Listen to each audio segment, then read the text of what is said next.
Ya.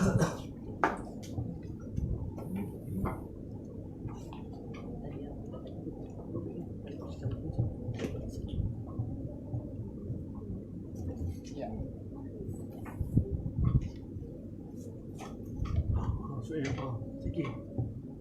Sakit. Ini kau yang main. Baru saya pulang.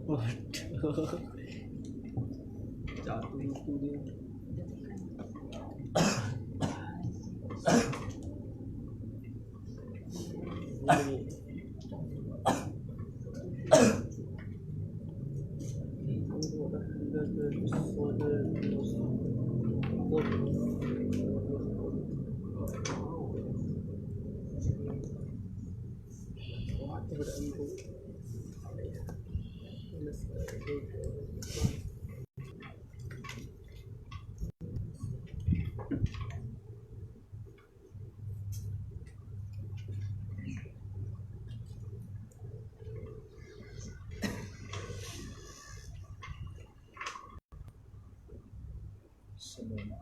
Awal betul. Buka kat atas ini.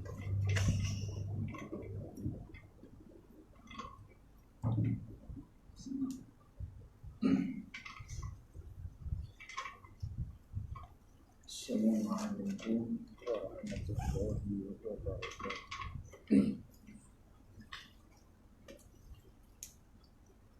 Bismillahirrahmanirrahim. Alhamdulillahi rabbil alamin. Wassalatu wassalamu ala asyrafil anbiya'i wal mursalin.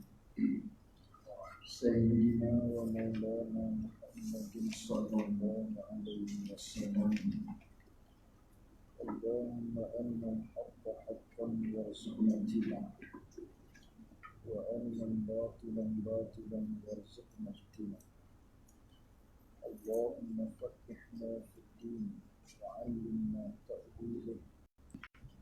Allahumma faqqihna fid-din wa 'allimna ta'wilah. Allahumma faqqihna fid-din wa 'allimna ta'wilah. Allahumma nawwir qulubana bi nur hidayatika kama bi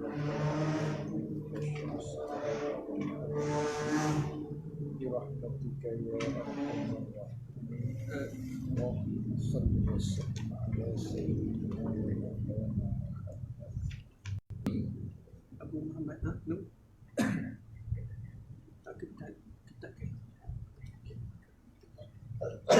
Kita Isyah surat 6. Isyah surat 6 baris yang ke 10 daripada betul 10. Qala al-muallif rahimahullah ta'ala wa nafa'na bi'ulumihi wa bi'ulumina fid darain amin.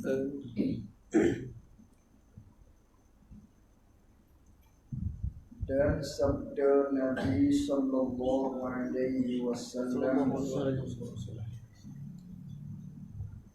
bagi Abi Hurairah radhiyallahu anhu, Aba Hurairah, menyuruh olehmu akan ahli kamu dengan sembahyang, maka bahawasanya Allah Subhanahu wa ta'ala mendatang akan dikau dengan rezeki daripada sekira-kira tiada dapat engkau kira-kira akan rezeki. Baik. Jadi kata pengarang rahimahullah ta'ala, kita sambung lagi dalam bab di mana berkaitan dengan bab untuk menakuti bagi orang-orang yang meninggalkan sembahyang berdasarkan daripada hadis-hadis Nabi sallallahu alaihi wasallam. Jadi katanya, dan sabda Nabi sallallahu alaihi wasallam bagi Abi Hurairah radhiyallahu anhu. Nabi kata kepada Abi Hurairah, Nabi bagi tahu kepada Abi Hurairah, Nabi pesan kepada Abi Hurairah. Apa yang Nabi pesan pada Abi Hurairah? Yang ialah sahabat Nabi sallallahu alaihi wasallam. Katanya Nabi kepada Abi Hurairah, "Hei Abu Hurairah, menyuruh olehmu, hei Abu Hurairah, musuh akan ahli kamu." Kamu kata pada ahlimu, musuh kepada ahlimu, musuh apa? Dengan sembahyang. Itu Nabi sallallahu alaihi wasallam pesan kepada Abu Hurairah supaya Abu Hurairah beritahu pula, pesan pula, maknanya suruh pula kepada ahli keluarga dia supaya sembahyang. Maka bahawasanya kata Nabi sallallahu alaihi wasallam, maka bahawasanya Allah Subhanahu wa taala ni mendatangkan akan dikau dengan rezeki. Allah Ta'ala bagimu rezeki. Daripada rezeki itu, daripada sekira-kira tiada dapat engkau kira-kira akan dia akan rezeki. Yakni tiada dapat engkau sengka-sengka akan dia akan rezeki. Faham daripada hadis ini maknanya, bila kita suruh keluarga kita dengan sembahyang, Allah Ta'ala akan luaskan rezeki kepada kita. Rezeki yang kita tak suka-suka, rezeki hak kita tak boleh nak jangkau. Itu makna daripada hadis. Hadisnya daripada lafaz Arabnya, ya Abu Hurairah, mur ahlaka bis solah. Abu Hurairah, suruh olehmu akan ahli kamu bis solah, dengan sembahyang. Fa inna Allah ya'tika birrizqi min haitsu la tahtasibu. Itu daripada mata Arab. Jadi Nabi suruh Abu Hurairah supaya pesan pada ahli keluarga dia dengan sembahyang. Maka orang yang yang berpesan, yang suruh, maknanya keluarga itu sembahyang, Allah Ta'ala akan luaskan rezeki bagi dia. Dan membenarkan demikian itu, demikian kata suruh sembahyang ni akan meluahkan rezeki. Membenarkan demikian itu oleh firman Allah Subhanahu wa Ta'ala, wa'mur ahlaka bis salah wastabir 'alaiha la nas'aluka rizqan nahnu narzuquka wal 'aqibatu littaqwa. Arti firman Allah Ta'ala yang nak menguatkan, yang nak membenarkan hadis yang sebelumnya, artinya suruh olehmu akan ahli kamu dengan sembahyang. Atau Allah Ta'ala beritahu kepada kita supaya kita suruh ahli keluarga kita tu dengan sembahyang. Dan kamu sabar, yakni dan hendaklah juga kamu sabar atas sembahyang tu. Kena sabar dalam menunaikan sembahyang. Tiada kami berarti akan kamu akan rezeki. Kami tidak minta kepada rezeki, kata Allah Ta'ala.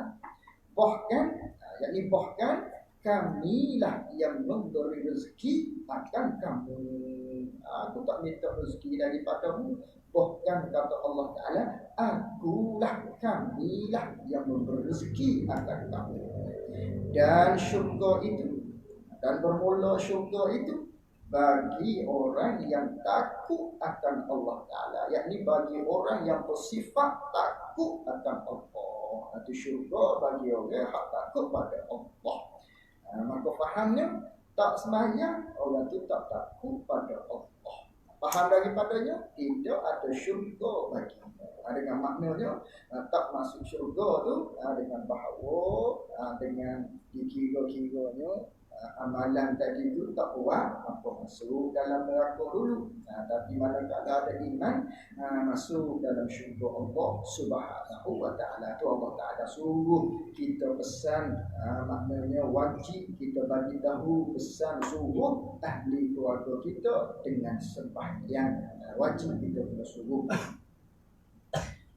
Dan berkata Atha al-Khurasani, ini bukan hadis, ini kata ulama.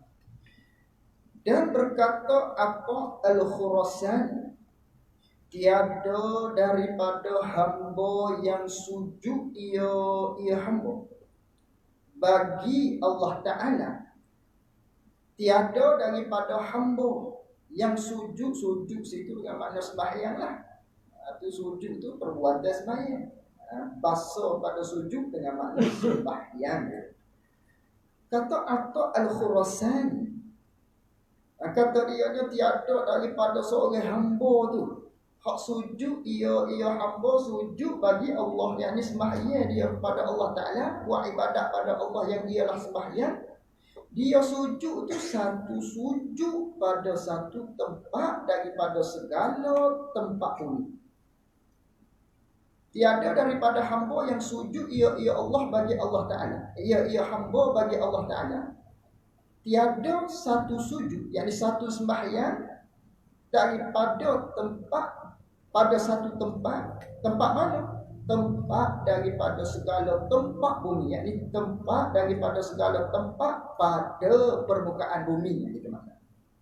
Tidak adalah bagi seseorang hamba Allah Ta'ala tu hak sembahyang pada satu tempat daripada segala tempat pada permukaan bumi ini, melainkan mensaksi oleh tempat itu. Melainkan jadi saksi tempat tu. Tempat tu jadi saksi baginya, bagi hamba. Tempat tu jadi saksi kepada orang hak sujud tadi tu pada hari kiamat. Jadi saksi tiap-tiap tempat. Tiap tempat maknanya hak kita sembahyang tadi tu, tempat tu jadi saksi kepada kita pada hari kiamat. Ada kecek di hari kiamat, dia bagi tahu, oh hamba-Mu ni dia sembahyang atas aku ni. Bumi tu bercakap tu lah. Bumi tempat kita pinjok sembahyang. Tempat lain pun banyak tempat kita sembahyang tadi tu. Tempat lain pun jadi saksi kita ni ahli daripada sembahyang, rajin solat di bagian-bagian tempat tu. Nanti dia bercakap di hari kiamat, dia jadi saksi bela kita. Bukan saksi untuk tidak, saksi bela kita, peguam bela kita. Tu segala tempat tadi menjadi saksi bagi kita pada hari kiamat, pada tempat-tempat mana hak kita sujud, hak kita sembahyang pada tempat tersebut. Dan menangis tempat itu, tempat hak pernah dia sembahyang itu dengan satu sujud tadi. Menangis pada hari mati seseorang hamba yang sembahyang tadi pada tempat tu. Tempat tadi tu menangis tiap-tiap tempat hak dia pernah sembahyang, tiap-tiap kawasan hak dia pernah solat. Tempat tu jak daripada mula-mula dia sembahyang, jak daripada baling dia sembahyang tempat tu. Ikutlah banyaklah umur dia tadi tu, dia sembahyang situ. Segenap tempat tadi yang pernah dia sembahyang pada tempat tersebut, semuanya pakak-pakak menangis pada hari matinya. Pada hari mati dia pakak-pakak menangis. Cuma kita saja yang tak dengar. Itu kata Atha al-Khurasani. Baik. Dan sabda Nabi sallallahu alaihi wasallam, bermula mereka yang meninggalkan sembahyang. Orang hak tinggal sembahyang ni, dia tinggal tu dengan sengaja, tanpa uzur maknanya. Dia tinggal sembahyang dengan sengaja ni, nescaya kelepasanlah daripada mereka yang meninggalkan sembahyang dengan sengaja ni, lepas daripada sanggupan Nabi sallallahu alaihi wasallam. Nabi tak mengaku umat maknanya, ataupun Nabi tak beri syafaat pada dia di akhirat. Nabi berlepah daripada dia. Nabi tak sanggup pada dia. Ni bagi orang hak tinggal sembahyang dengan secara sengaja. Man taraka solah muta'ammidan, siapa-siapa yang meninggalkan sembahyang dengan sengaja, faqad bari'at minhu zimmatullah wa rasulih. Maka sesungguhnya kita berlepahlah daripadanya di bawah maknanya redha Allah Ta'ala dan Rasul. Itu hadis. Itu Nabi tak beri syafaat pada dia. Nabi tak tolong dia. Dan sabda Nabi sallallahu alaihi wasallam, dan sabda Nabi sallallahu alaihi wasallam, 5 sembahyang yang difardu akan dia, akan 5 sembahyang tu oleh Allah Ta'ala. Fardu-fardu atas segala hamba Allah Ta'ala. Maka mereka yang menunai akan dia akan sembahyang. Maka mereka yang menunai akan dia akan sembahyang. Yani mereka yang memelihara akan dia akan sembahyang. Menunai dengan makna memelihara. Man hafaza, kalau tak silap ada dalam mata hadis. Maka mereka yang menunai akan dia akan sembahyang. Mereka yang memelihara sembahyang, jaga sembahyang, buat sembahyang itulah. Daripada segala waktunya, waktu sembahyang 5 waktu tu. Siapa-siapa hak pelihara sembahyang 5 waktu, hak jaga sembahyang 5 waktu, hak tunai dalam waktu, maknanya sembahyang 5 waktu ni adalah dia sembahyang tu nur baginya, bagi mereka yang memelihara sembahyang 5 waktu tadi. Yang sembahyang tu ialah nur bagi dia. Apa nur bagi dia? Dengan maknanya di akhirat tu cahaya orang tadi satu. Dan yang kedua dengan maknanya nur ni pada pihak nur ni maknanya dapat mencerahkan seseorang tadi. Cahaya ni dapat mencerahkan seseorang tadi. Maka begitulah orang yang sembahyang dengan cahaya tadi, dia dapat membezakan di antara maknanya yang baik dan yang buruk. Seterusnya dia tidak melakukan perkara-perkara fahsyat dan munkar. Sebagaimana ayat Quran apa ayatnya?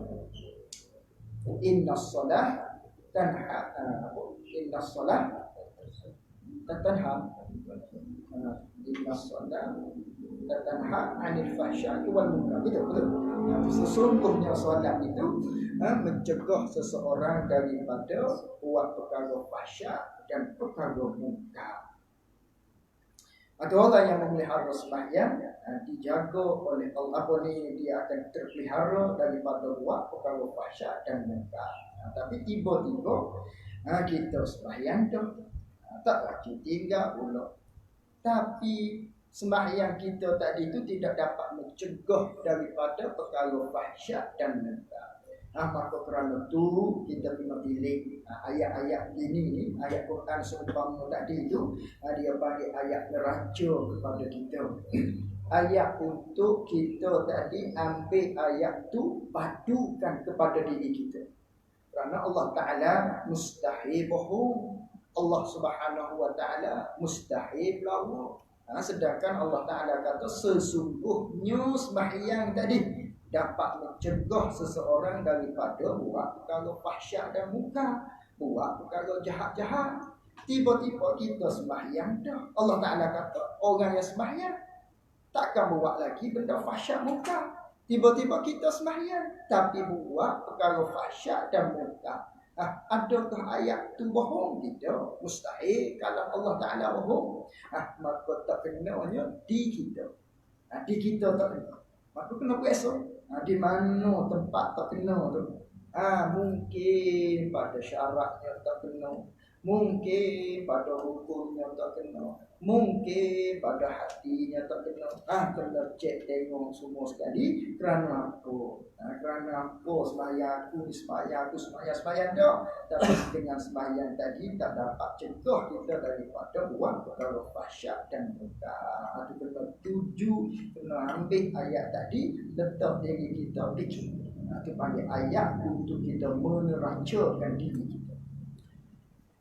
Maka mereka yang menunaikan dia akan sembahyang tu daripada segala waktunya waktu sembahyang adalah ia sembahyang tadi nur baginya bagi mereka yang menunaikan sembahyang tadi jadi cahaya bagi dia, bukan setakat jadi cahaya dan tanda dan hujjah pada hari kiamat, jadi burhan kepada kita pada hari kiamat. Dan mereka yang meninggal akan dia akan sembahyang, kata Nabi. Orang yang menunaikan sembahyang itu nur bagi dia dan hujjah pada hari kiamat. Sebaliknya, dan mereka yang meninggal akan dia akan sembahyang.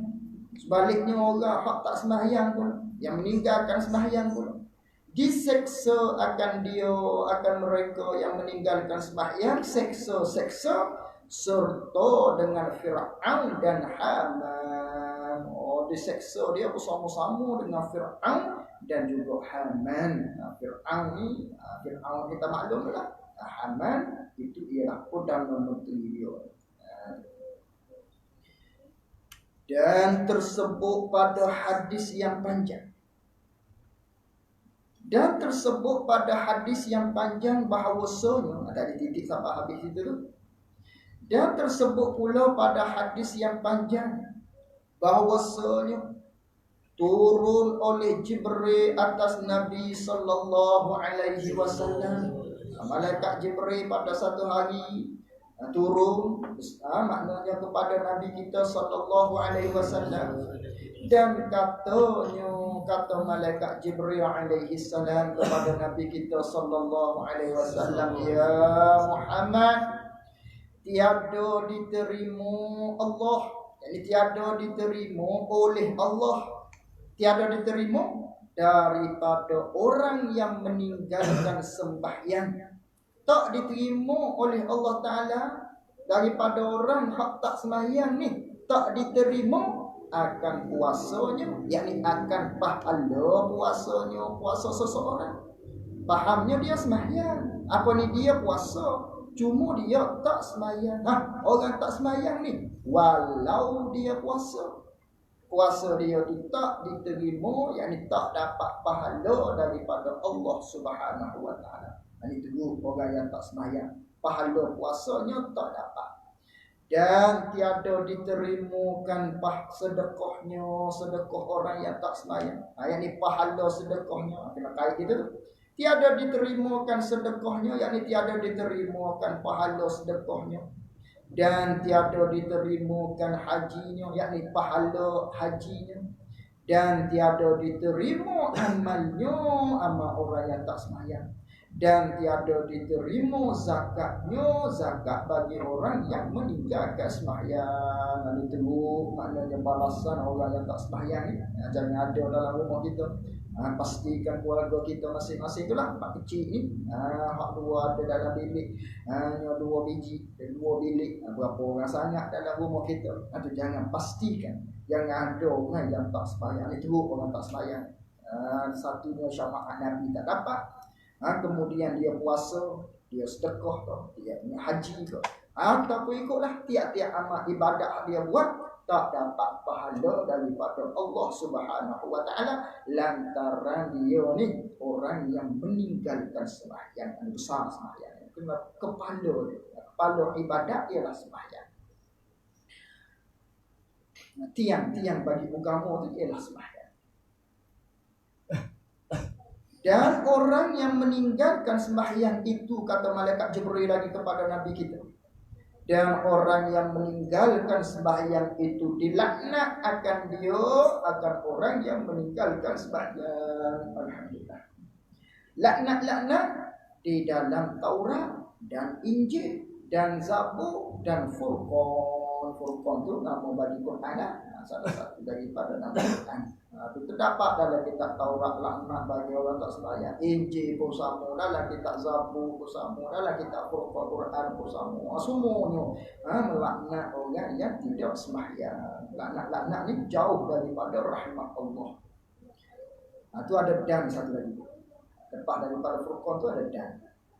Dan orang yang meninggalkan sembahyang itu, malaikat Jibril kata lagi ni pada Nabi kita, Dan orang yang meninggalkan sembahyang itu turun atasnya, atas orang yang meninggalkan sembahyang itu turun pada tiap-tiap hari dan tiap-tiap malam. Turun tiap-tiap hari, tiap-tiap malam. Turun apa? Turun 1000 laknat. Turun 1000 laknat pada dia. Dan 1000 murka.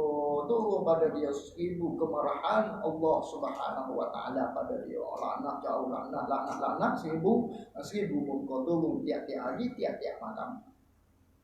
Dan bahawasanya malaikat pula laknat sekalian malaikat. Dan bahawasanya segala malaikat pula malaikah tu maknanya dia panggil kalam jamak daripada perkataan malak satu malaikat, malaikah tu segala malaikat, malaikah. Jadi malak tu ialah satu malaikat. Kalau malik raja, mul itu pemerintahan. Maka di antara kita bercakapnya malikil maut, itu salah ada bagi dia bagi benarnya malakul maut. Baru malaikat maut, baru makna gitu. Kalau malikil maut, raja maut, itu juga raja maut. Cuma makna di situnya malaikat, malakul maut. Dan bahawasanya malaikah, yakni segala malaikat laknat sekalian malaikat laknat akan orang yang tak sembahyang tadi. Malaikat tu pakak-pakak laknat ke semua sekali di atas 7 petala langit. Pakak-pakak laknat laku. Ya Muhammad, malaikat Jibril kata lagi, ya Muhammad, orang yang meninggal sembahyang ni, kata malaikat Jibril, tiada bahagian baginya bagi orang yang meninggalkan sembahyang, tiada pada bahagian Tuhan hamba. Yang Tuhan hamba tak boleh nak syafaat orang ini. Tidak ada bahagian bagi mereka tu untuk diberi syafaat. Orang tak tinggal sembahyang ni jahat sangat ni maknanya. Dan tiada bahagian baginya bagi orang yang meninggal sembahyang tu pada syafaat Tuhan hamba. Ada tafsir tu, ada tafsir. Dan tiada ia orang yang meninggal sembahyang tadi tu daripada umat Tuhan hamba ya Muhammad. Umat Tuhan hamba di situ. Ya Muhammad, orang yang meninggalkan sembahyang ni tiada diziarah akan orang yang meninggalkan sembahyang. Jangan ziarah dia. Malaikat Jibril larang pada Nabi Muhammad. Jangan ziarah dia. Bila jangan ziarah tu? Pada sakit orang yang meninggalkan sembahyang. Kalau dia sakit, jika dia sakit, jangan pergi ziarah dia. Teruk orang yang tak sembahyang. Dan tiada diikutkan pada jenazah orang yang tak sembahyang. Yakni kalau dia mati pula, jangan ikut di kubur. Biar 2-3-4 orang tu yang maknanya hak usul tanam gitu. Jangan diikut, jangan pergi maknanya. Seteruk. Dan tiada beri salam atasnya, yakni jangan beri salam atasnya atas orang yang meninggal sembahyang. Kalau bersih bau dengan dia pun salam pun jangan beri pada dia. Dan tiada dimakan dan tiada diminum serta orang yang meninggalkan sembahyang. Jangan bagi minum pada dia, jangan bagi makan pada dia, ataupun jangan duduk makan sekali dengan dia, minum sekali dengan dia, dengan orang yang tak sembahyang. Dan tiada bersahabat, jangan berkawan dengan dia. Dan tiada sedudukan dengan dia, dengan orang yang meninggalkan sembahyang, jangan duduk sekali dengan dia. Dan tiada agama baginya bagi orang yang tiada sembahyang. Tak ada agama dia. Dan yakni tiada agama dengan sempurna, tiada agama sempurna. Maknanya gitu. Bukan kafir dah, kerana mazhab kita maklum dah. Islam ni ialah turut zahir. Itu maklum dah di akidah kita mengaji di kitab Faridah dan sebagainya ikutlah. Islam ni ialah turut zahir. Apa makna turut zahir? Iaitulah lidah dia ada mengatakan wajib sembahyang contoh. Lidah dia ada mengaku kata puasa tu wajib. Selagi mana tak ingkar kewajiban, selagi tu Islam situ. Apa tu kata tak ada agama ni? tidak ada agama yang sempurna atau sempurna agama orang yang tak sembahyang. Lepas tu teruklah tadi cerita-cerita dia. Dan tiada kepercayaan baginya bagi orang yang tak sembahyang. Yang ni jangan buat percaya pada dia. Kalau nak bagi amanah pada dia, jangan. Tiada kepercayaan bagi dia. Kalau nak bagi apa-apa, jangan bagi kepada dia. Jangan nak bagi amanah pada dia, jangan bagi amanah pada dia. Dan tiada bahagian baginya bagi orang yang meninggalkan sembahyang ni, tak ada bahagian pada rahmat Allah. Tak ada bahagia daripada rahmat Allah Ta'ala. Allah Ta'ala mahu murka pada dia, laknat kepada dia. Dan ia orang yang tidak sembahyang ni serta orang yang munafikin bersama-sama dengan orang munafikin pada lapis yang di bawah daripada neraka. Akan orang munafikin duduk di papak neraka.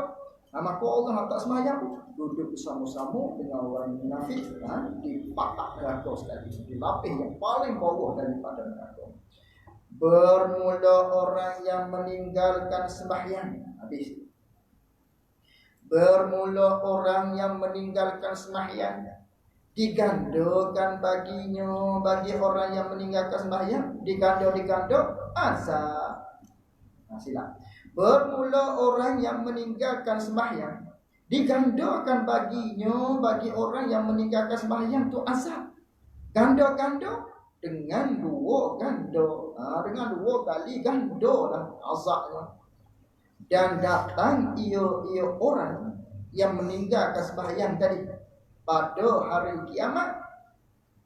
Datang tu hal keadaan senyum telah dibelenggukan dua tangannya, tangan orang yang meninggalkan sembahyang dibelenggu kepada tengkuk orang yang tak sembahyang. Dia akan datang pada hari kiamat hal keadaan dia dibelenggukan, hal keadaan dia dibelenggu, diikat dua tangan dia kepada tengkuk dia.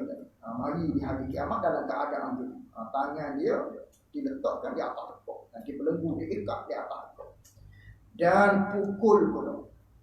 Dan pukul segala malaikat akan orang yang tak sembahyang daripada hari kiamat. No pukul, no godang.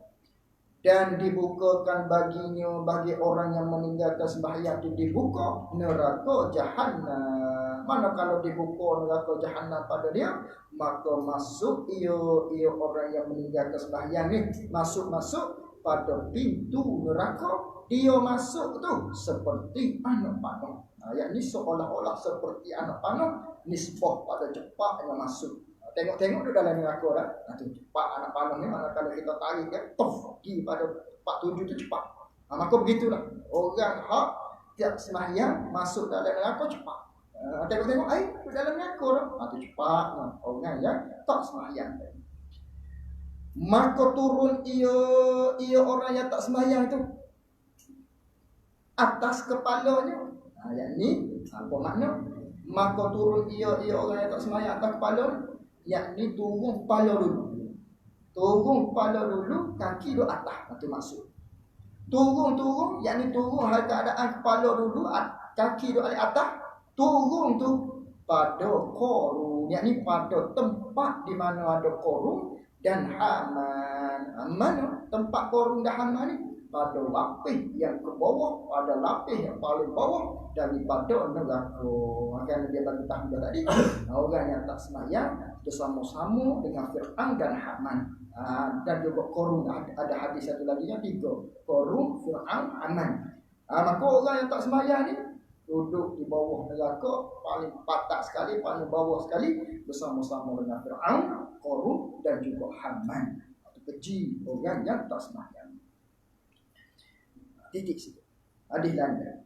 Bermula orang yang meninggalkan sembahyang apabila jatuh satu suap kepada mulut orang yang tak sembahyang.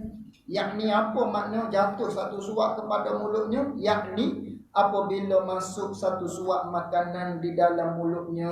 Ini mana kalau dia makan, bila masuk saja nasi ke makanan ke ikutlah dalam mulut dia, mulut orang yang tak sembahyang ni, berkata ia makanan yang ada dalam mulut tadi, satu suap tu, laknat akan dikau oleh Allah Ta'ala. Hei seteru Allah. Dia kata gitu. Cuma kita tak dengar. Nasi tu kata, makanan tu kata, air tu kata, ikutlah seteguk ke dua teguk ke semuanya hak masuk dalam mulut dia tu. Dia kata kepada orang tak sembahyang ni, laknat akan dikau oleh Allah Ta'ala. Hei seteru Allah. Alhamdulillah. Kalau kita dengar ni, sembahyanglah orang tu. Kenapa? Kerana dia dengar orang ada tak supuh belakang, malaikat supuh, hak dulunya segala benda-benda daripada air, daripada tumbuh-tumbuhan tiap-tiap jalan hak dia orang semua bakal anak supuh dia. Hak ni pun makannya dia sendiri pun. Kalau dia dengar ni pakak supuh laknat. Kata wuduk, maknanya minta doa pada Allah Ta'ala, jauhlah rahmat kepada orang ini. Pakak laknat ke semua sekali. Makanan pun laknat pada dia. Jadi katanya makanan tadi hak ada dalam mulut kita, laknat akan dikau oleh Allah Ta'ala. Yang mudah-mudah Allah Ta'ala laknatmu. Hei seteru Allah, hei musuh Allah, engkau makan, kata dia mengepek dulu. Engkau makan rezeki Allah dan tiada engkau tunaikan fardunya fardu Allah. Mu makan rezeki Tuhan, makan rezeki Allah. Tapi mu tak buat sembahyang Allah Ta'ala suruh. Allah Ta'ala suruh, makan sedap, makan rezeki daripada Allah. Dia kata kepada orang yang tak sembahyang tadi. Bermula orang yang meninggalkan sembahyang pula. Tu hak mana tu? Nasib tadi. Duduk laknat pada dia. Satu, hak lain pula. Bermula orang yang meninggalkan sembahyang, menjauhkan diri daripadanya, daripada orang yang tidak meninggal, orang yang meninggalkan sembahyang, menjauhkan diri oleh kainnya, kain orang yang tak sembahyang tadi menjauh pada jasadnya, jasad seseorang yang tak sembahyang tadi. Kain tu pun minta tak mahu duduk dengan dia. Dan berkata ia kain baginya, bagi orang yang meninggalkan sembahyang, jika tiada bahawa dimudahkan akan daku oleh Tuhan, kalaulah maknanya Allah Ta'ala bagi keizinan pada aku, nescaya lagi aku daripada engkau. Waktu kata kain pula tak ada Allah Ta'ala tak izin pada dia. Kalau dia izin, dengan dia cari habis, tak mahu duduk dengan kita orang yang tak sembahyang, yang dahsyatnya. Habis itu. Lagi bermula orang yang meninggalkan sembahyang lagi. Apabila keluar pula ia orang yang meninggalkan sembahyang daripada rumah dia. Apabila dia keluar daripada rumah, berkata rumahnya pula, rumah orang yang tak sembahyang ni, tiada diserta oleh Allah Ta'ala pada pergian engkau. Dia kata begitu. Katanya rumah tadi. Ini kita tak dengar ni. Kata dia tiada diserta oleh Allah Ta'ala pada pergian engkau. Yakni apa? Pergian engkau, perjalanan engkau. Yakni tiada disertakan oleh rahmat Allah.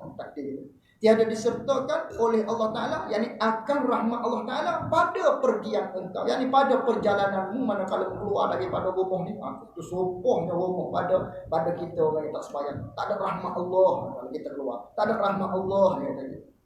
Yang tiada mengganti akan dikau pada peninggalan engkau, tak diganti akan dikau pada peninggalan engkau. Yakni tidak ada orang nak pelihara rumahmu ni. Malaikat tak mampu jaga rumahmu ni, jaga rumahmu ni dan keluar. Tak ada orang pun nak pelihara rumahmu ni. Dan tiada dikembali akan dikau kepada ahli engkau. Yakni hal keadaan engkau balik ni, tak jamin ada lagi keluarga dalam rumahmu ni. Maknanya tidak berada dalam pemeliharaan Allah Subhanahu wa Ta'ala. Dan tiada dikembalikan akan dikau kepada ahli engkau. Hal keadaan balik tu dengan sejahtera. Hal keadaan adalah hal keadaan engkau balik nanti, hal keadaan engkau sejahtera. Habis.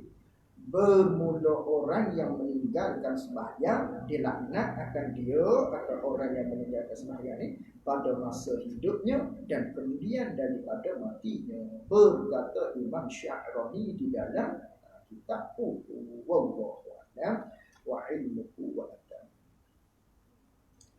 Nak baca akidah benar ni sikit. Boleh lanjut ya. Sekali lagi. Sekali lagi kita baca akidah sikit.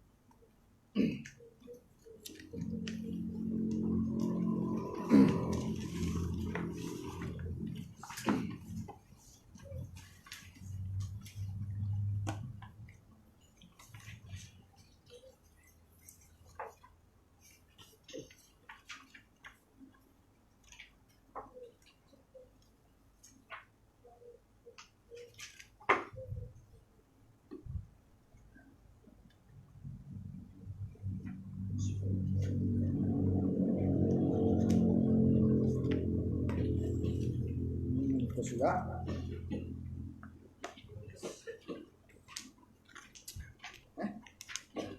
Berapa? 15. Mana?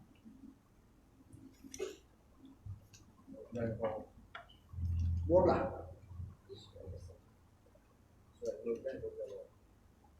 Dua belah. Maka wajiblah, tidak?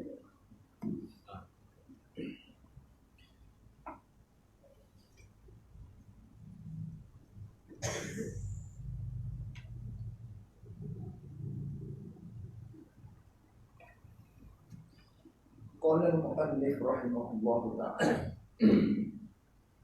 di atas.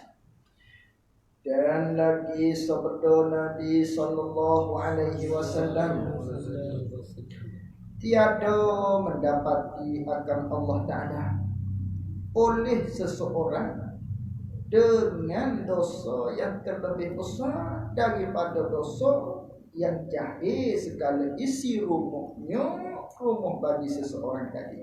Inilah dosa yang paling besar maknanya. Apa dia?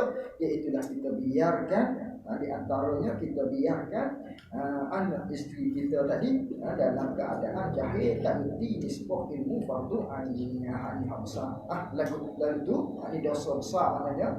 Kita membiarkan anak isteri kita dalam keadaan jahil ilmu agama fardu ain.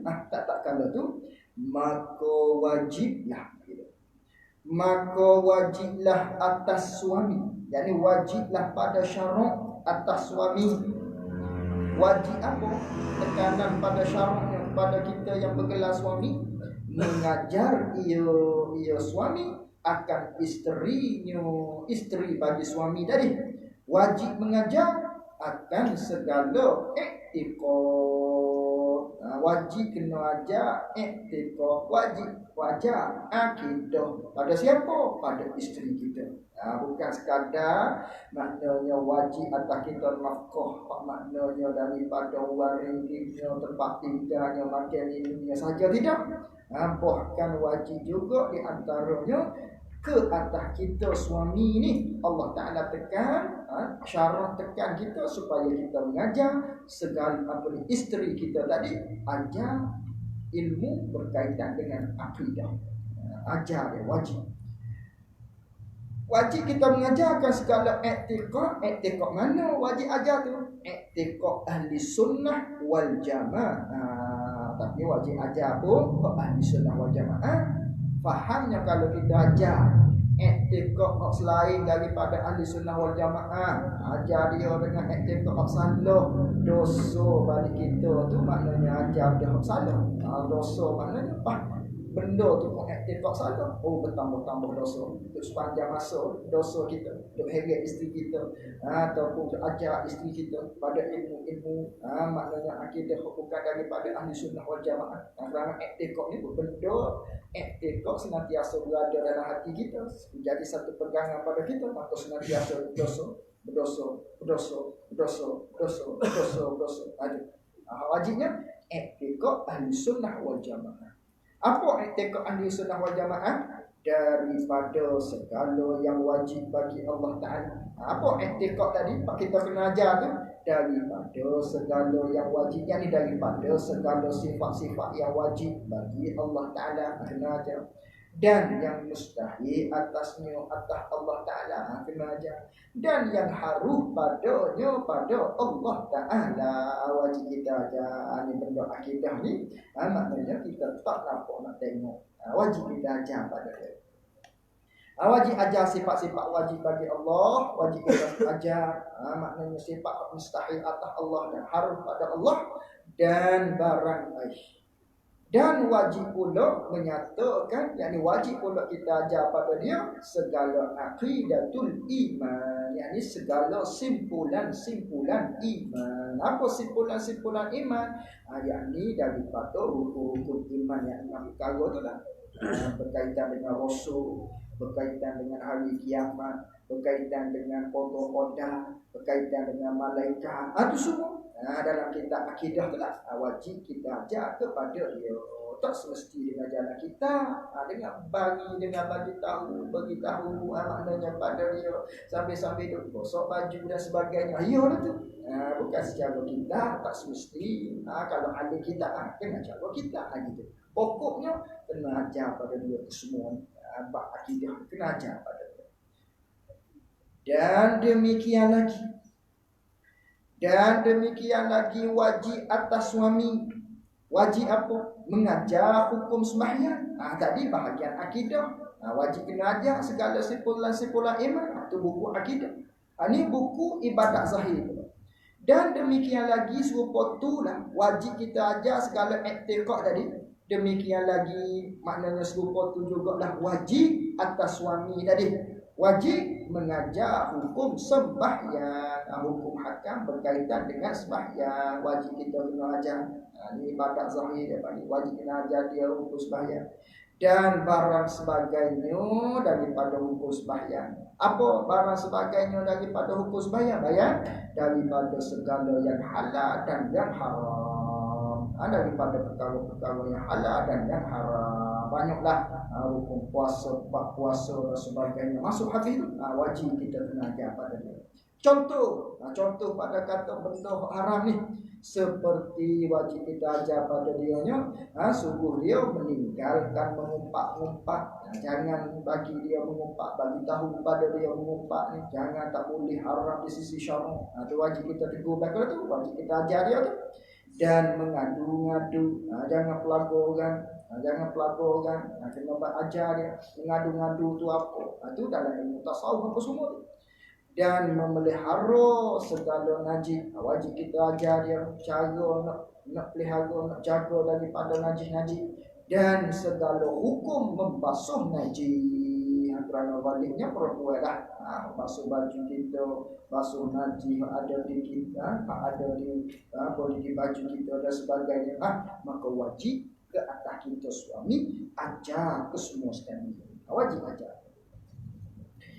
Dan demikian lagi wajib atas suami itu bahawa belajar akan bicara haid dan nifas. Suami itu pula wajib belajar. Wajib belajar bicaraan berkaitan dengan haid, berkaitan dengan hukum nifas dan hukum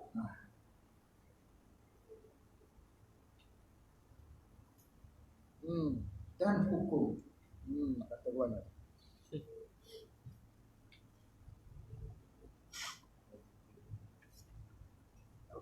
Ada pakar kita lama. Ada.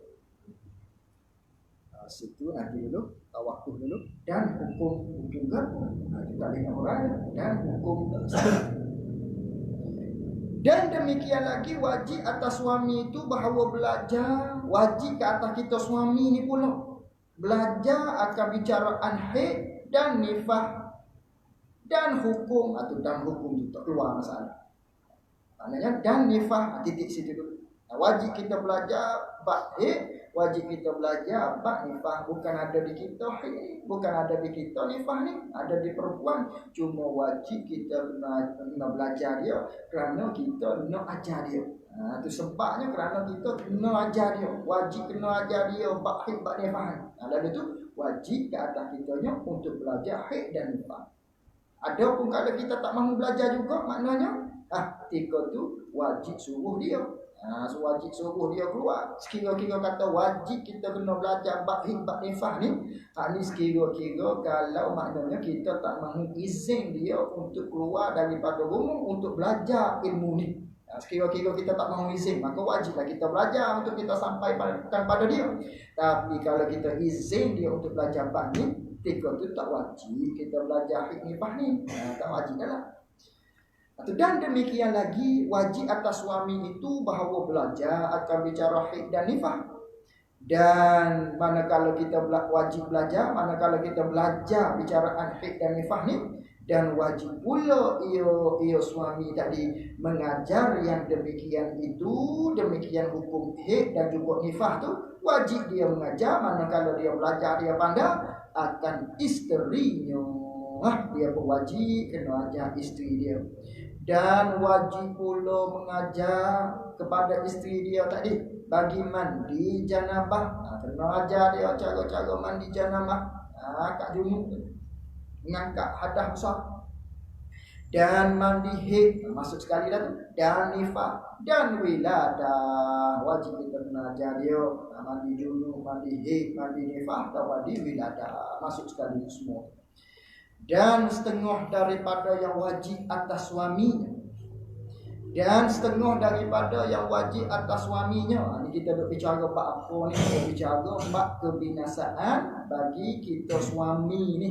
Manakala kita beristeri, ini di antara kalau kita tak buat binasa atas kita. Maka di antaranya ni.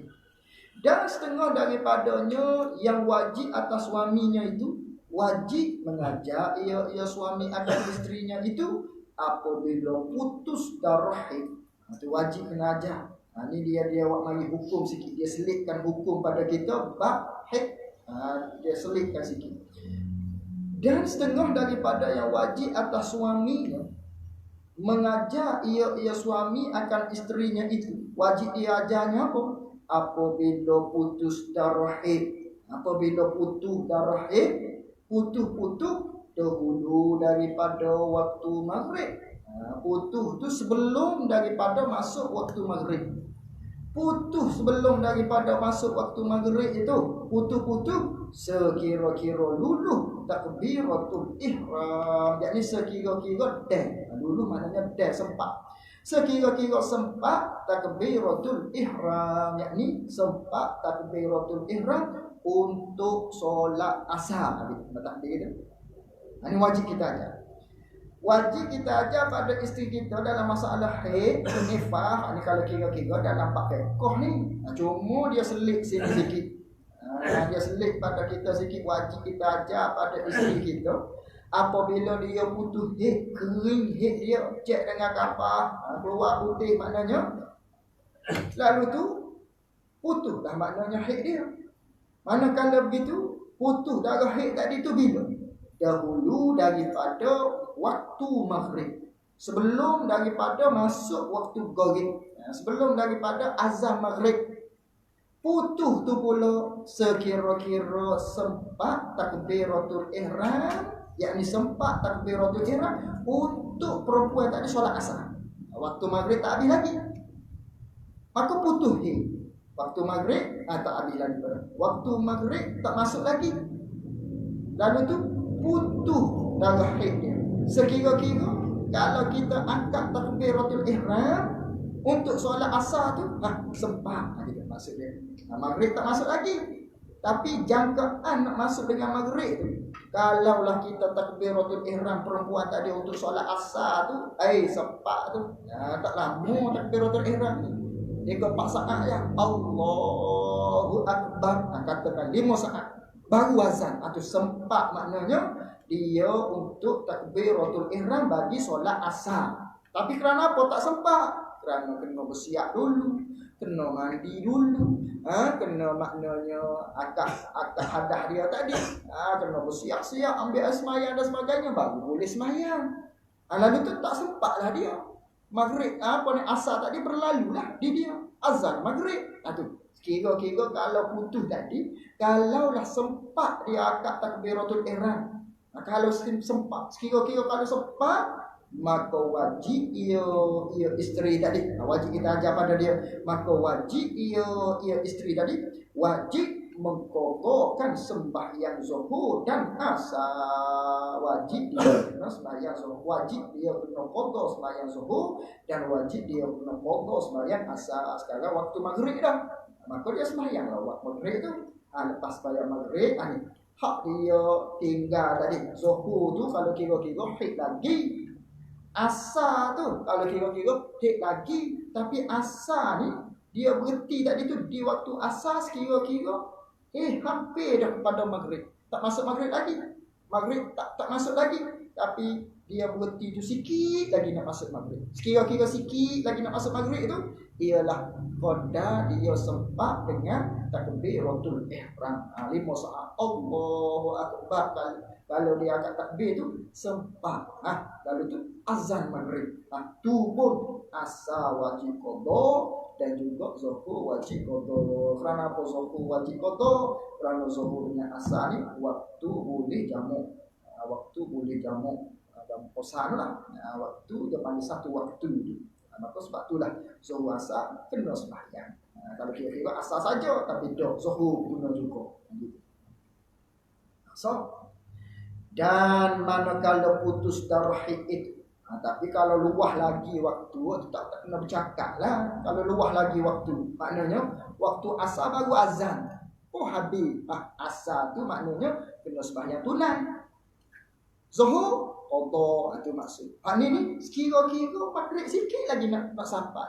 Tak maghrib lagi. Tapi kalau dia angkat takbiratul ihram sempat.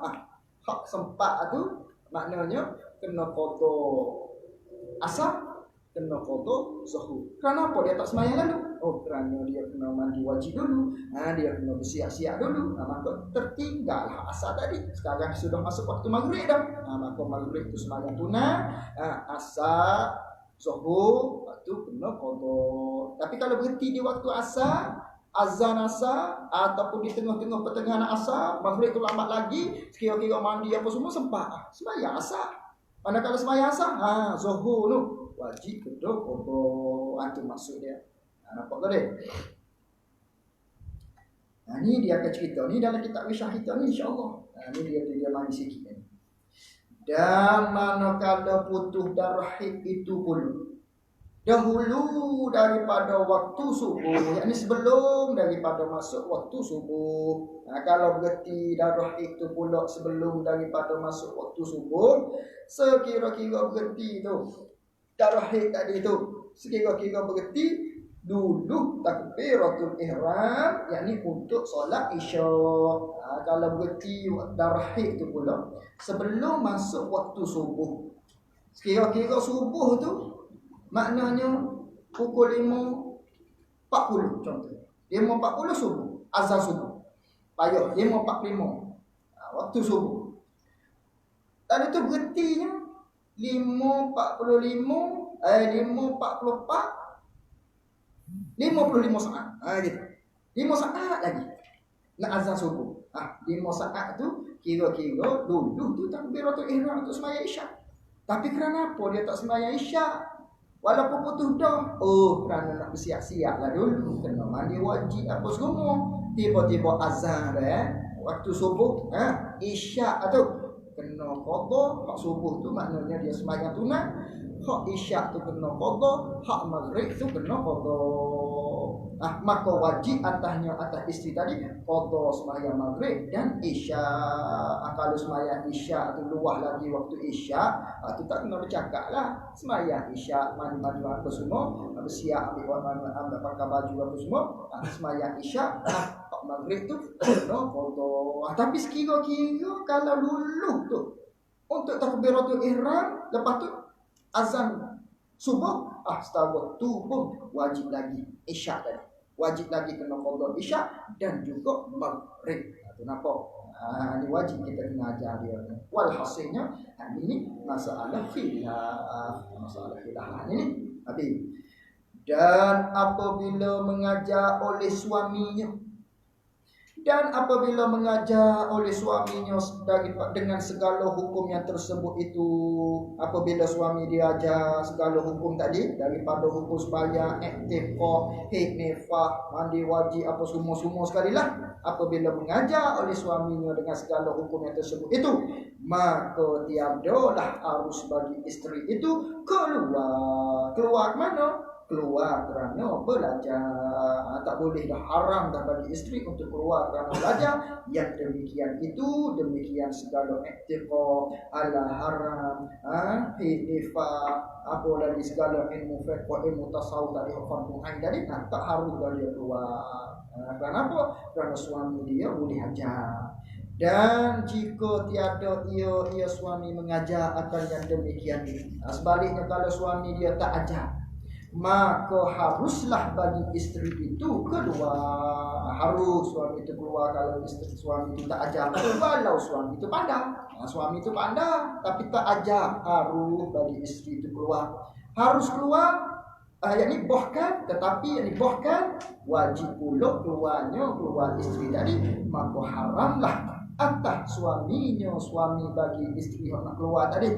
Maknanya haram atas dia menegah akan dia akan isteri. Yang tak boleh haram bagi dia untuk tegah isteri daripada keluar untuk belajar ilmu fardhu tadi. Dan tiada harus, dan bermula tiada harus bagi perempuan itu keluar kerana belajar ilmu yang terlebih daripada fardu ain. Adapun nak keluar untuk belajar ilmu yang lebih daripada fardu ain, apa ilmu yang terlebih daripada fardu ain? Yang itulah fardu kifayah, atas pada tu sikit, bawah daripada tu sikit. Ilmu fardu kifayah, ni tak boleh, melainkan dengan izin suami. Iddah melainkan kena dengan izin suami. Atau fardu ain tak apa, fardu ain tak apa. Tu pun kalau suami dia tak ajar. Baru tak apa, kalau suami dia ajar tak boleh. Maka adalah kebinasaan. Apa dah? Wallahu a'lam wa ilmuhu wa atam.